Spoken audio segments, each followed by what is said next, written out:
Okay, Saturday, April 13th, NHL playoff games review. Quick shout out to my niece Natasha. Happy birthday. Tio loves you. Mwah. The games on tonight. There was 4 of them. The Carolina Hurricanes versus the Washington Capitals, the Dallas Stars versus the Nashville Predators, the Toronto Maple Leafs versus the Boston Bruins, and the Colorado Avalanche. Right here, there they are, face the Calgary of Flames. There you have it. All right, so let's start with these games in order in which they played during the day, starting with the Washington facing Carolina. Washington won this one 4-3 in overtime. Washington now has a 2-0 series lead. Now, this was another close game by the Hurricanes. Every time Washington went up, Carolina came back to tie it. The footnote on this game might be a hit by Ferland on Dowd. Ferland was given I believe a match penalty for a headshot. Now, if you looked at the replay, it wasn't a headshot at all. And Rob Brindamore, the Hurricane coach, was just livid. That's all you'll see on the highlights, really. And Ovechkin, had another multiple point night because why wouldn't he? But it was with assists this time, not goals. Let's look at the team stats. Capitals had 23 face-off to Carolina's 39 wins. Capitals are worse than the league in this, so that's no surprise. Power play. Carolina went 1 for 5. Washington went 0 for 4. Washington's I'm going to say they're 12th in the league during the regular season on the power play. 0 for 4? With Ovi and Backstrom and Kuznetsov and all those highly talented players, that's pretty... in any case, hits. Washington out-hit Carolina 34-23. Both are kind of heavy-hitting, sort of forechecking kind of teams, so I'm slightly surprised that isn't a little bit higher for both teams. Shots. In the first period, Carolina outshot the Capitals 12-7. Then second period, it was the Capitals 16-6. The third, it was the Carolina 10-9. And in overtime, Capitals got that one shot on net, which ended up a goal, which you couldn't blame on Marzik either. It was sort of on a broken play. Pesce lost his stick, took his stick from one of the forwards, and when one of the forwards had an opportunity to block the shot from or intercept the shot from the shooter who scored the overtime goal, he couldn't because he didn't have a stick. And that's how it ended. Goaltending. Holtby got the win, saved 25 of 28 with a .893 save percentage. He's now 2-0 in the playoffs. Marzik got the loss. He saved 29 of 33 shots with a .879 percentage, and he's now 0-2. Now, I know those numbers don't look good, but Marzik stopped a lot of high-danger shots during this game, so I don't doubt that they'll use him again. Let's get to the scoring. In the first, Washington gets on the board. Backstrom gets his 3rd of the playoffs already, assisted by Ovechkin and Orlov. Then the Capitals make it 2-0. Oshie gets his 1st of the season on a beautiful goal, highlight reel goal. He actually kicks the stick out of a player who's trying to hook him with his left leg. It's very bizarre looking. Check that one out. Assisted by Kuznetsov and Niskanen. Then cue the little comeback here for the Hurricanes. Wallmark, who had a very good game again, scored his 1st of the playoffs, assisted by Slavin and is it Fogale? Kind of sounds Italian when I say it like that. Fogili? Fogel. Maybe it's Fogel. In any case, the second period, Carolina ties it up. Aho gets his 1st of the season, assisted by Williams and Slavin. Slavin gets his 2nd point of the night. Third period, Washington goes up 3-2. Wilson gets his 1st goal of the playoffs on a beautiful pass from Ovechkin. How did he even get that pass across? That's another highlight for you. Ovechkin, that's his 2nd assist, 2nd point of the night, and assisted by Backstrom, that's also his 2nd point. And then Carolina ties it up again. Stahl gets his 1st on the power play during the playoffs, assisted by Hamilton and Svechnikov. This was a deflection he deflected it into the ice, and then it bounced up and then through Holtby. Holtby had no chance on it. And then, of course, in overtime, Orpik gets the goal. That's assisted by Kuznetsov, 2nd point of the night. Yeah, was it second one or third? Second. And Oshie, who also got his second point of the night. In any case, the 3 stars of the game were Orprik, who got the first star with a goal with a +1. He had 18:37 of ice time. He got the winner there. Backstrom got the second star, had a goal and assist, was a +2, almost 22 minutes of ice time. And the third star went to Jordan Stahl, who had 1 goal. He was even in the plus-minus category and played just over 20 minutes in the game. Next game up, the Nashville Predators beat the Dallas Stars 2-1 in overtime, and the series is now tied 1-1. This game, there's no goals in the first. There was 2 periods with no goals. Tight checking game. A little hard to watch at times, but this was to be expected, really. Everyone knew that both teams could defend really well, but weren't, leading the league by any stretch of the imagination when it came to scoring. So expect this for the rest of the series. Maybe it'll even go 7 at this point. Any highlights here? Footnote, Janmark from the Dallas Stars. He went into the boards on a completely legal hit, and I believe it was his left foot that went from 12 o'clock to 9 o'clock. And I don't know if he came back in the game or not. So he might have sprained something, fractured something, broke something. We'll see. In any case, let's get to the team stats. The face-offs, Predators won that category 42-29. The power play, Predators went 0 for 3. No surprise there because of the worst in the league during the regular season. The Dallas Stars, though, went 0 for 6. Both teams couldn't score. There's 9 penalties, power plays in this game. No team could score. Special teams. It's more like coma teams there. And the Dallas Stars were 11th overall in the league during the regular seasons on the power play. I mean, with Ben and Radulov and Sagan and Heiskanen and Klinberg, it's like, come on. There's plenty of... Rene was good, but, Dallas Stars only put 23 shots on net, and they had 6 power plays. Now, again, both of those teams are also top 5 when it comes to penalty kill, so that has something to do with it, but, geez, something's got to give there. Let's talk about, hits. When we're 23-18 for the Predators, that's quite low for both teams. Especially compared to last game, I want to say. I know during the regular season, Nashville wasn't a big hitting team, but I think both teams were in the 30s, at least in the 30s, during the first game. Let's talk about shots. In the first period, it was the Predators 16-9. The second period, it was also the Predators outshooting Dallas 13-6. And again in the third, 8-6. In overtime, it was the Predators 5-2. And in the final shots were 42-23 for the Predators, almost doubling it up there. No wonder Dallas lost. Bishop was amazing, but you can only ask so much of the guy. And he had no chance on the overtime goal. He was screened and yada yada yo. Goaltending, speaking of which, Rene gets the win for the Predators, saved 22 of 23 with a .957 save percentage. He's now 1-1 in the playoffs. Bishop took the loss, saved 40 of 42 with a .952 save percentage. He's also 1-1. And let's look at the scoring real quick. The first period, no goals, not much to talk about here. In the second period, here comes a burp. Okay, it was a small one, excuse me. Ben starts to make this game a little exciting. Gets the first goal, his first of the playoffs, assisted by Sagan. Then Nashville Predators tied up, I want to say not too long afterwards. For a game with almost no goals, it's funny how close these two goals were to each other. That's scored by Rocco Grimaldi, assisted by Watson on a beautiful backhand pass from behind the net. Yeah, I said Austin Watson. And Yankork. Third period, no goals. And in overtime, Smith gets the winner, assisted by Ekholm and Yankork. And I spelt Yankork different this time. Which one is correct?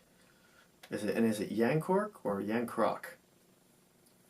I'll let you argue about that, but that's Yankork's second point of the night. Again, Bishop had no chance on that one, as I mentioned earlier. The 3 stars of the night are all Predators. How did Bishop not get a star in this game? At least the 3rd star. You know, in any case, so the 1st star goes to the overtime winner. Okay, no problem. Smith, who gets a goal. He had 2 penalty minutes. He was a +1, and he didn't even play 15 minutes in this game. And then Grimaldi gets the 2nd star. Okay, gets a goal, +2, and he only had 9:47 of ice time. That looks like a 4th liner, if I'm not mistaken. And the 3rd star was given to Rene. I know he won the game, and he did play well. I don't know. Bishop, 40 of 42 shots. Come on. That's it. That's all. Let's talk about the next game. The Boston Bruins beat the Toronto Maple Leafs 4-1. This series is now even 1-1, and it's going back to Toronto now for the next couple of games. I know everybody wants me to talk about Kadri and DeBrusk, right? And the officiating, and there's a lot of footnotes in this game, and my God. Where do I start? Now, give credit to Boston in this one. They changed up their game. They were much more physical and involved and engaged. They kept Toronto to the outside in their own zone, and they didn't give them much opportunities, at least not until the 3rd period. So credit for that. Now, Boston's first 3 goals, though, were all very lucky. They're all very lucky, yeah. What's his name? The Toronto Maple Leafs defenseman, the new guy, Muzzin. Why did that skip my brain? Muzzin had a couple of really bad bounces on the first 2 goals. The second one involved a little bit of skill by Marchand, but the 3rd one was Nylander. Oh my! You got to see the highlights from this game. If you see the highlights for any full game, this is the one. Nylander, who was just awful for the first 2 periods, especially that huge giveaway for that 3rd goal there, and then the refs just put away their whistles for the entire night. Again in this game, and I've been watching all these games for the most part. Some of them I just watch pieces of because they overlap. But I've seen the officiating, and yeah, some of it's a little rough here and there, but there's penalties being called. There's no penalties being called in the Toronto-Boston series. It's shocking. The stuff that flies for both teams is, and I don't like to complain about the officiating, but there was none. There was none in this game.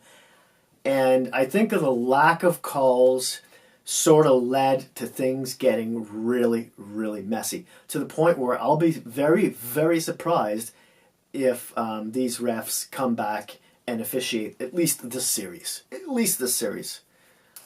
Maybe they'll get another chance with another team, but I doubt they'll even be reffing, into the second round or beyond, because it was poor. It was really, really poor. Now, DeBrusk got away with quite a few calls, big calls. He almost busted McDermott's nose. He bloodied it up. There was arguably a knee-on-knee, which he hit Kadri with through the game.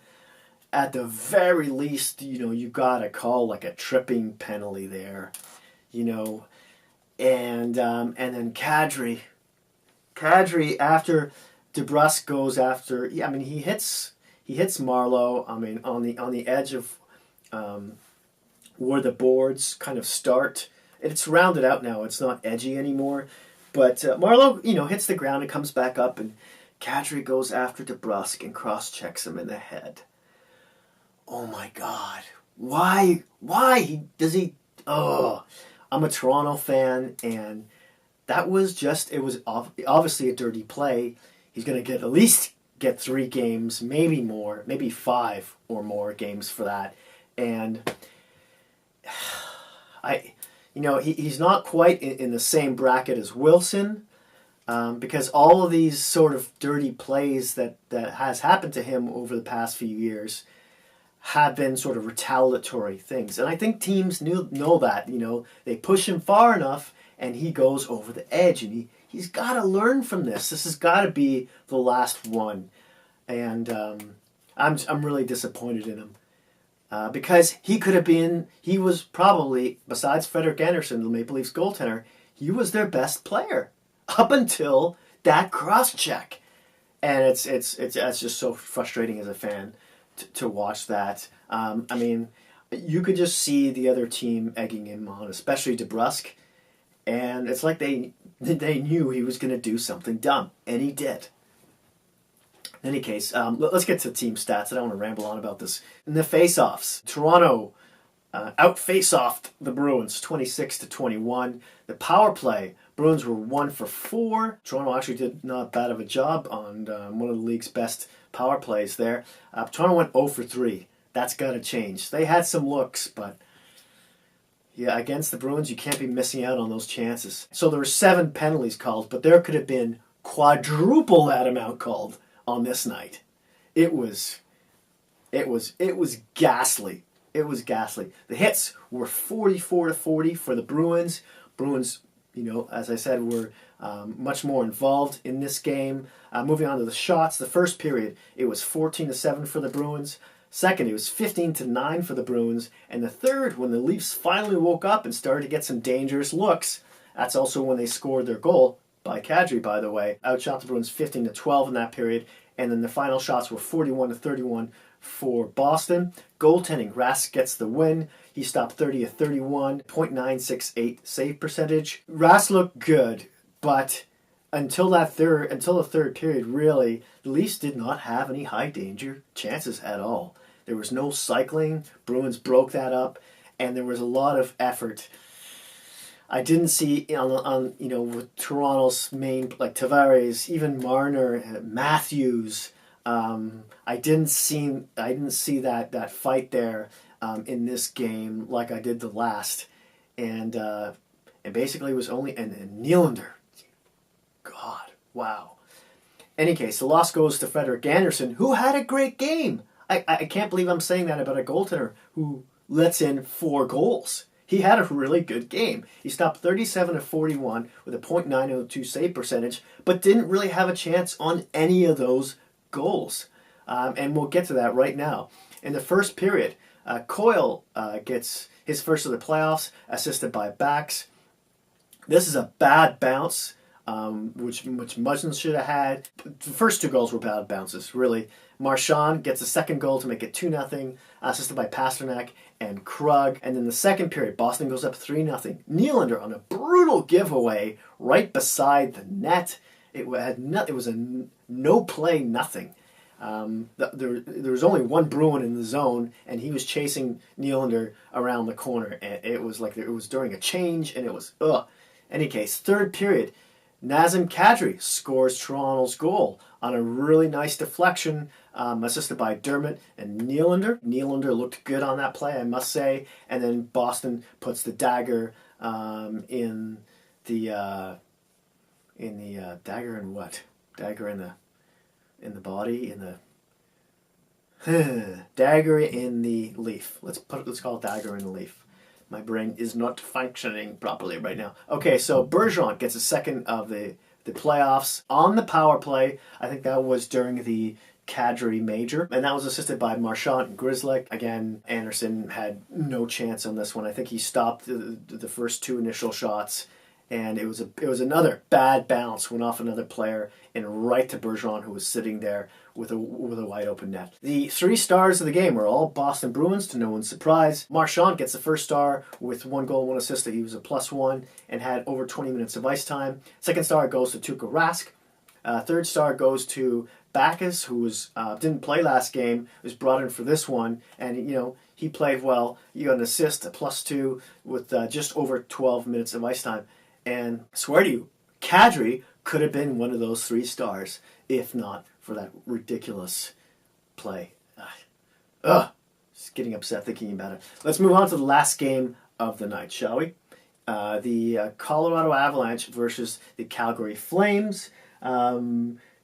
Colorado wins this one 3-2 in overtime, and the series is now tied 1-1. Some footnotes on this game. Sam Bennett had a really good game for Calgary.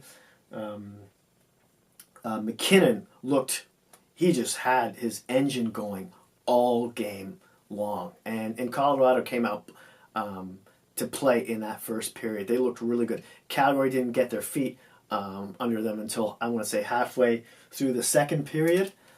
And this was the second game in a row where Colorado spent, but more so in this one, more time in the offensive zone. Smith had a pretty decent game again. I can't really blame him on all the goals, even that overtime one. But let's get into the team stats here first. Face-offs. Calgary won that department 46-25. The power play. Calgary went 1 for 5. Colorado went 0 for 4. That's another team who I'm trying to think of how good their power play is. But with those kind of players, McKinnon, Rant, basically their first line, you got to take advantage of at least one of those. You go 0 for 4. Hits.